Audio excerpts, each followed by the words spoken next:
തെറ്റ് ചെയ്തവരെ സംരക്ഷിക്കില്ലെന്ന് LDF convener EP Jayarajan. മുഖം നോക്കാതെയുള്ള നടപടിയാണ് സർക്കാർ സ്വീകരിക്കുന്നത്. എല്ലാ MLA-മാർക്കും ഒരേ നിയമമാണുള്ളതെന്നും EP ജയരാജൻ പറഞ്ഞു. ഇന്ത്യയുടെ ചരിത്രത്തിൽ ആദ്യമായിട്ട് 7 IPS ഉദ്യോഗസ്ഥന്മാർ, അതിൽ 4 വനിതാ IPS ഉദ്യോഗസ്ഥകൾ, 3 ഉയർന്ന സീനിയർ IPS, 7 അംഗ സമിതിയെ നിയോഗിച്ചുകൊണ്ട് ഫലപ്രദമായ നടപടികളാണ് ഗവൺമെൻറ് സ്വീകരിക്കുന്നത്. ഒരാളോടും പ്രത്യേക മമതയോ പ്രത്യേകമായ സംരക്ഷണമോ ഒന്നും ഗവൺമെൻറ് ചെയ്യുകയില്ല. നീതിപൂർവമായ തെറ്റുകൾക്കെതിരെ ശക്തമായ നടപടി. ആര് തെറ്റ് ചെയ്താലും അത് തെറ്റ് തന്നെയാണ്. തെറ്റ് ചെയ്തവരെ സംരക്ഷിക്കുന്ന നിലപാടല്ല LDF-നും LDF സർക്കാരിനും ഉള്ളത്. ഒപ്പം തന്നെ M. മുകേഷ് MLA-യുമായി ബന്ധപ്പെട്ട മാധ്യമപ്രവർത്തകരുടെ ചോദ്യങ്ങൾക്ക് അദ്ദേഹം മറുപടി പറഞ്ഞു. എന്തൊക്കെയാണ് ഇന്ന് ഈ വിഷയവുമായി ബന്ധപ്പെട്ട് വെളിപ്പെടുത്തലിനെക്കുറിച്ച്, ഒപ്പം തന്നെ അന്വേഷണത്തെക്കുറിച്ച്, M. മുകേഷ് MLA-യെക്കുറിച്ച്, അദ്ദേഹത്തിനെതിരെ ചുമത്തിയ കേസിനെ കുറിച്ചൊക്കെ LDF കൺവീനർ പറഞ്ഞത്?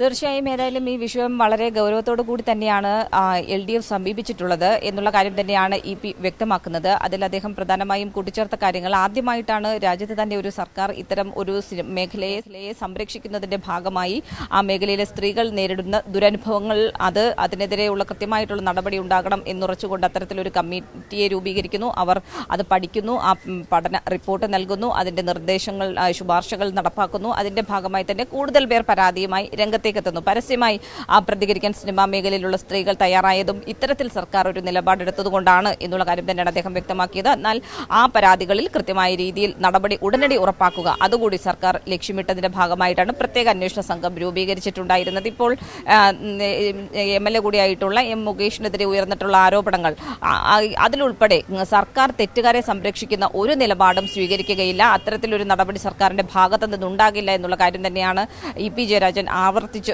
വ്യക്തമാക്കിയത്. കാരണം ഇതുമായി ബന്ധപ്പെട്ടുകൊണ്ട് LDF-നോ അല്ലെങ്കിൽ LDF സർക്കാരിനോ ഒരു തരത്തിലുള്ള തെറ്റായ രീതിയിലുള്ള സമീപനവും ഉണ്ടാകില്ല. കാരണം ഇതിൽ കുറ്റക്കാർക്ക് കർശനമായിട്ടുള്ള നടപടി, അത് എത്ര വലിയ ഉന്നതനാണെങ്കിലും അതിൽ കർശന നടപടി ഉറപ്പാക്കുക എന്നുള്ളൊരു നിർദ്ദേശമാണ് നൽകിയിട്ടുള്ളത്.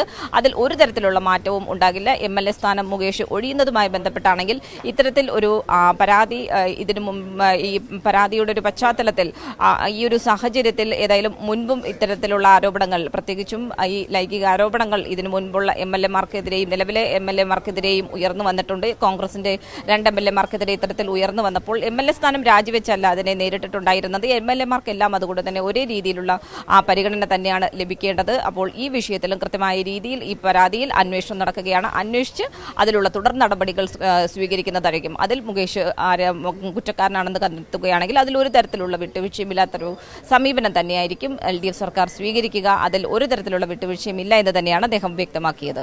ശരി, ഷീജയാണ് തിരുവനന്തപുരത്തു നിന്നുള്ള വിവരങ്ങൾ നൽകിയത്.